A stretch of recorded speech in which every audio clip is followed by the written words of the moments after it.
मग त्याला काय तिथं धोपटा दिसला, तो धोपटा गाईच्या माळाला.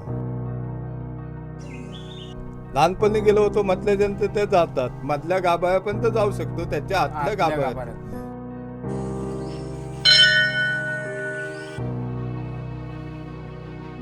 त्याची मुलं दिसत नाही आता, पण ते कसं 7 लिंग आहेत त्याच्यामध्ये आतमध्ये, म्हणून ते सप्तेश्वर.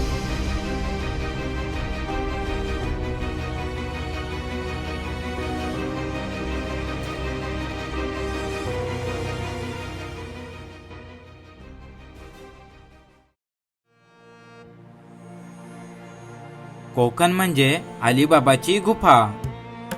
इथं इतका खजिना दडलेला आहे की शोधून शोधून आपण थकून जाऊ, तरी पण कोकण काय आपलं पूर्ण बघून व्हायचं नाही.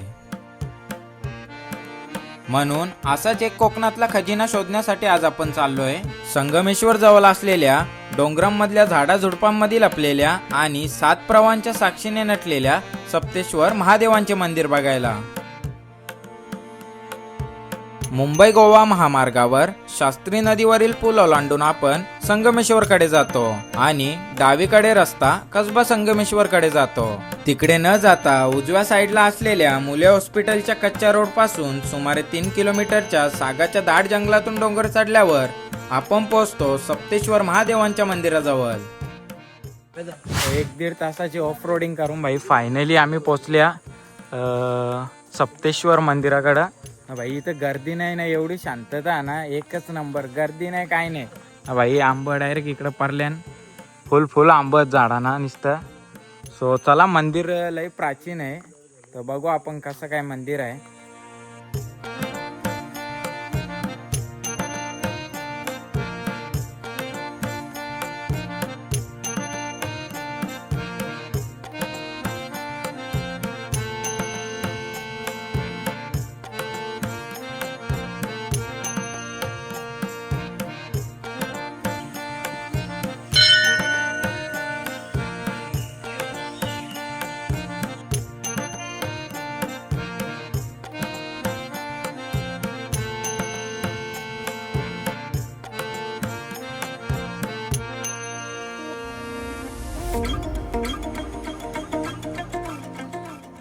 आता हे सप्तेश्वर बघितलं, सप्तेश्वरच्या कडेला वैजनाथ आहे. आता वैजनाथामध्ये पूर्वी एक गाय येऊन दूध सोडायची, म्हणजे तिथे जंगल होतं, आता वैजनाथ आहे, पण तिथे दूध सोडायची आणि दूध सोडतेले घरात चहा पाण्यापुरतं द्यायची. पण असं पहिल्या विण्याला पण तसंच, दुसऱ्या विण्याला पण तसंच, तिसऱ्या विण्याला त्या मालकाच्या मनात काय आलं, आपण जाऊन बघूया कोण दूध काढून घेतं. तर आता दूध काढून कोण घेतं होतं बघायला म्हणून बाहेर पडला तिथून गाय सोडल्यावर. तर तिथं येऊन उभी होती गाय. मग त्याला वाटलं कोणतंही दूध काढून घेतंय, आणि ते बघितल्याच्या नंतर त्याच्या अंगामध्ये क्रोध निर्माण झाला, म्हणजे संताप. मनुष्य जसा धर्मशाळ करतो तसा. मग त्याला काय तिथं धोपटा दिसला, तो धोपटा गाईच्या मारला. गाईच्या धोपटा मारल्याच्या नंतर ती खाली पिंडी होती, ती पिंडी दुबकली, आणि दुबकल्याच्या नंतर तिचा उजवा पाय होता, तो त्या पिंडीमध्ये गेल्याच्या नंतर तिथे गंगा निर्माण झाली. गंगा निर्माण झाल्याच्या नंतर आता जिथं पंचगंगा दिसते, तिथे काही पंचगंगा नव्हते, जंगलच होतं.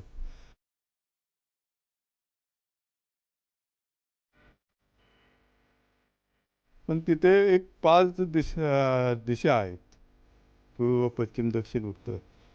त्या दिशेतून झरे उमटले, म्हणजे 5 बुडबुडे आले, म्हणून ती पंचगंगा. पण त्यावेळेला त्या गायचा तिथे गतपुराण झाल्याच्या नंतर हे झालं. लोकांनी कसं पाणी वाजायला लागलं ना, म्हणून ते सगळं जंगल तोडलं. तोडल्याच्या नंतर काय आलं, वैजनाथाच्या पुढे आल्याच्यानंतर आपल्याला गुप्तहेर दिसतं. सप्तेश्वरच्या ठिकाणी गुप्तहेर दिसतं, शिवपिंड असं दिसत नाही, पण ते गुप्तहेर दिसतं. ते काय आहे, तिथं प्रकट झाले, त्याने इकडे 5 पावलं टाकल्यावर गुप्त झाले, म्हणून ते गुप्तहेर आहे.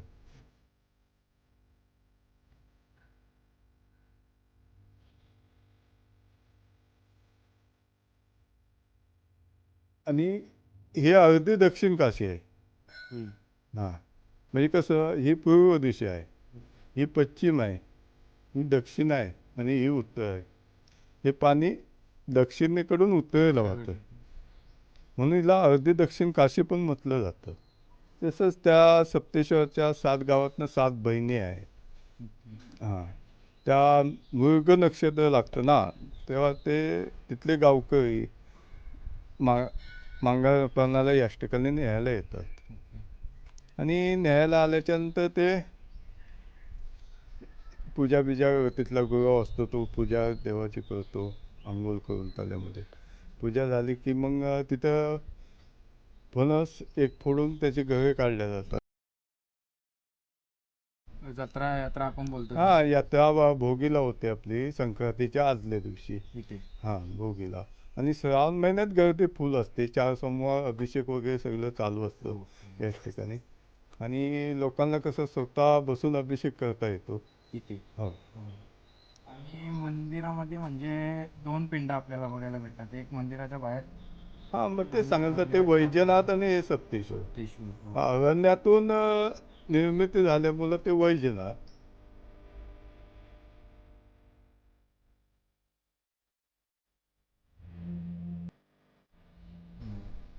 आणि हे आतमध्ये जे गुप्त हे आहे त्याच्यामध्ये 7 लिंग आहे. म्हणून ते सप्तेश्वर. आता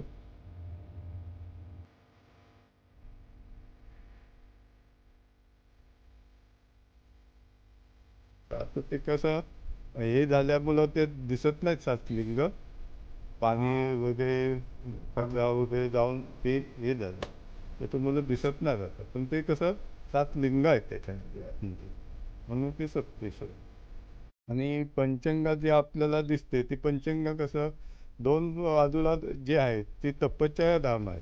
हे कसं सतीयुगातलं आहे, प्राचीन काळी. खूप हां, जुने हां, वास्तू. प्राचीन काळी. मग सतीयुगात तपश्चर्या वगैरे चालत होती. आपल्या कलियुगात काय नाही. तपश्चर्या वगैरे चालू नाही. म्हणजे आपल्याला ज्या ती धामं आहेत तपश्चर्या धामं, आणि ही कशी तलावाच्याच ठिकाणी तपश्चर्या होत होती पूर्वी.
पण आतमध्ये महिलांना का अलाउड नाही तिथे?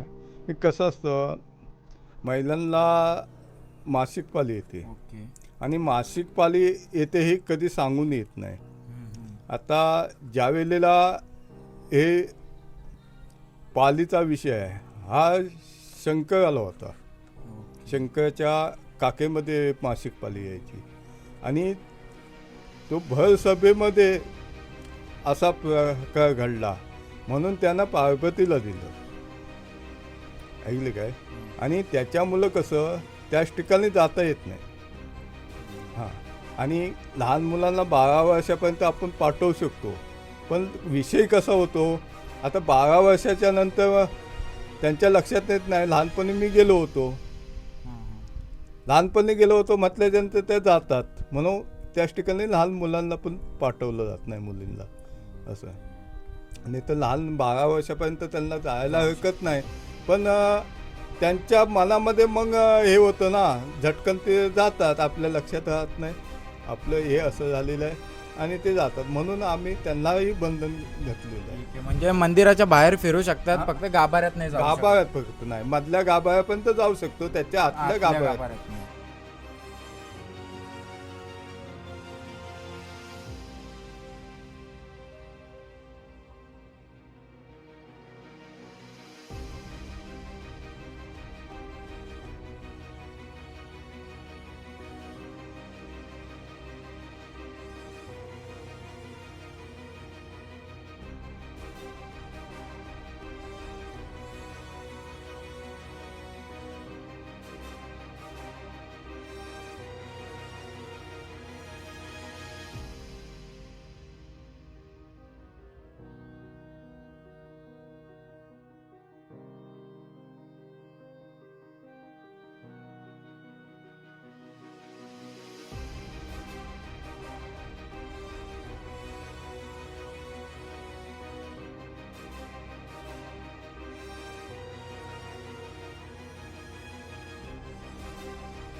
कसं थोडक्यामध्ये तुम्हाला सांगितलेलं आहे ते. धन्यवाद धन्यवाद. तुमचं नाव काय?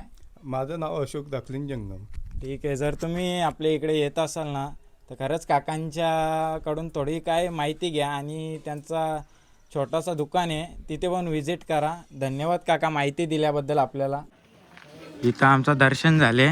भाई कसं आहे, आंबा कसे लागतात एक नंबर आणि लोकेशन कशी आहे ही? एक नंबर. तुम्ही पण या ना विजिट करा. भाई गर्दी पण नसते जास्ती.